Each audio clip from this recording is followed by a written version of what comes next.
it, thank you. Give it up for Zuhair and all the other comics tonight.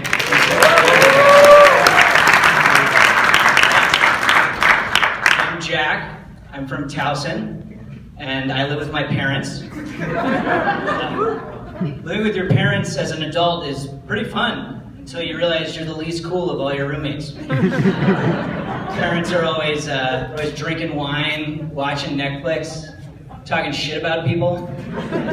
I told them I was going to a night class tonight. They didn't give a fuck. They were like, they didn't ask what I was doing or why I was going to a class. They were just, good, go. We've been waiting for you to leave the house so we can talk shit about you. They're probably raging right now, having a good time. The only place I go besides my parents' house is my office, where I have a helicopter boss and a robot tracking system. One thing you learn early when you work in an office is that if your boss asks if you have a second, it's no big deal. If your boss asks if you have a minute, all of a sudden you're in deep shit. Usually before they come to ruin your day, they lean over your cubicle and say something like, "Hey Chuck, you have a minute?" So one of my first days in the call center, I'm trying to be productive, and I'm going to the break room. I'm gonna get some coffee. And so I head into the break room, and there's already a canister under the coffee machine. And so I hit the orange brew button, and the coffee's coming out. Little did I know that there was already a half full container of coffee right there. So the coffee's pouring down, it's starting to overflow. I'm grabbing the paper cups, trying to catch the coffee as it comes out the side. I take the plastic bin and dump the coffee grinds right into the sink. Nothing's working. I start yelling at the coffee machine like Chris Farley. "For the love of God, stop pouring the coffee!" And that doesn't work either. A couple coworkers walk by, and they notice this meltdown, and they don't do anything. It's a pretty normal meltdown for a call center. At this point, I've made 12 paper cups of coffee. There's a small flood going on. Coffee grinds have clogged the sink. But my break's up, so I gotta go back, so I just leave it. Break's over. I grab about 6 cups of coffee in each hand. I've got my fingers dipped in the coffee. Put the 12 cups on my desk. 30 minutes later, my boss comes by, says, "Hey Jack, you got a minute?" You can see the 12 cups on my desk. And so I follow him. We're heading back towards the scene of the crime, and he goes, You wouldn't happen to know anything about a little issue in the break room with the coffee machine? You know anything about that? No, not at all, sir. Yeah, it looks like somebody just clogged up the sink. We got somebody from facilities working on it. You walk by the facilities guy, has a plunger. He's getting all the coffee grinds out. My boss leaves, and I go talk to the facilities guy, and his name's Leonard, and he says, "Are you the motherfucker who fucked with the sink?" It's a lot harder to lie to the facilities guy than your boss. So I said, "Yeah, it was me." And 4 years later, he still calls me Coffee Grinds. He's got 2 promotions. He's doing pretty well. Could be a good career for me. I was talking to my Canadian friend the other day, and in Canada, if you're in high school and you get caught drinking or doing drugs, they don't send the counselor to talk to you or the dean of students or a teacher coach. Instead, they send the Zamboni driver to come talk to you. The guy who cleans the ice truck. And the Zamboni driver, he's always in his mid-60s.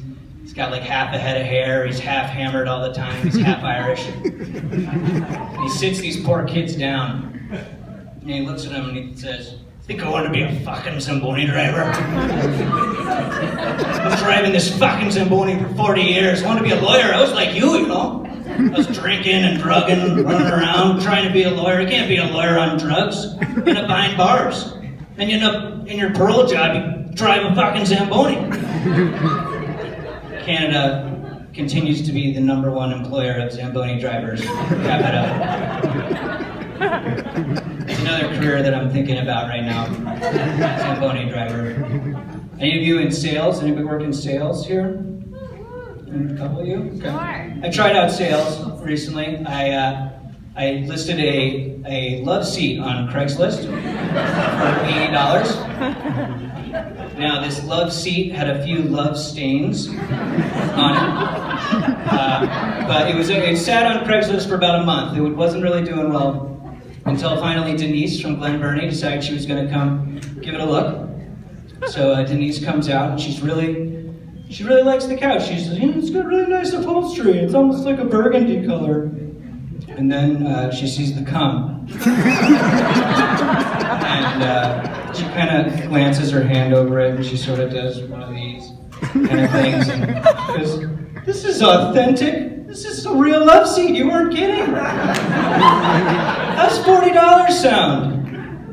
Strap that to the roof of her Honda Element. You have a deal. Took that in a heartbeat. That's probably the best interaction that I've had with a female in the last 6 months. Anybody invest in Bitcoin here? Any Bitcoin investors? Bitcoin to me is like pussy.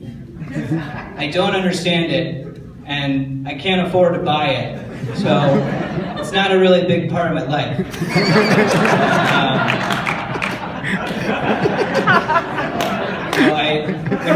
When you're in a relation, if you get out of a relationship and you're in the breakup phase, a lot of times you notice your former significant other's car. If you're going around running errands, you're like, oh my God, is that them? You keep doing double takes. It's them. It's never fucking them. It's normally a Zamboni driver or somebody from facilities. But I don't have a girlfriend or really an ex-girlfriend. But I did recently give up watching porn for Lent. And I like to think that my favorite porn star, thank you. I like to think my favorite porn star, Madison Ivy, drives a white Range Rover. So the other day I was doing errands. I was driving around Towson where there's a lot of Range Rovers. And I saw about 5 or 6 Range Rovers. And at this point it was kind of deep in Lent, so a cool breeze would have caused me to need to change my pants. So finally, a 7th Range Rover came by and I said, enough of this. I'm done with you, Lent. You're over. We're done with Lent. I'm going home. I'm gonna knick-knack paddywhack, as DJ said. And so I head back to my childhood bedroom, where I've done this pastime many a time. And I've got my 3 Madison Ivy videos loaded up. I've got them all to the good part. I'm really excited. These are getting ready to go. And I'm almost at the point of summoning Mount Kilo-Orgasmo when one of my lovely roommates barges open in the door and says, Jack, do you have a minute? And I said, no, Mom, I don't have a fucking minute. Then I came all over my desk chair, which you can find on Craigslist. It's only $20. Thank you guys are great.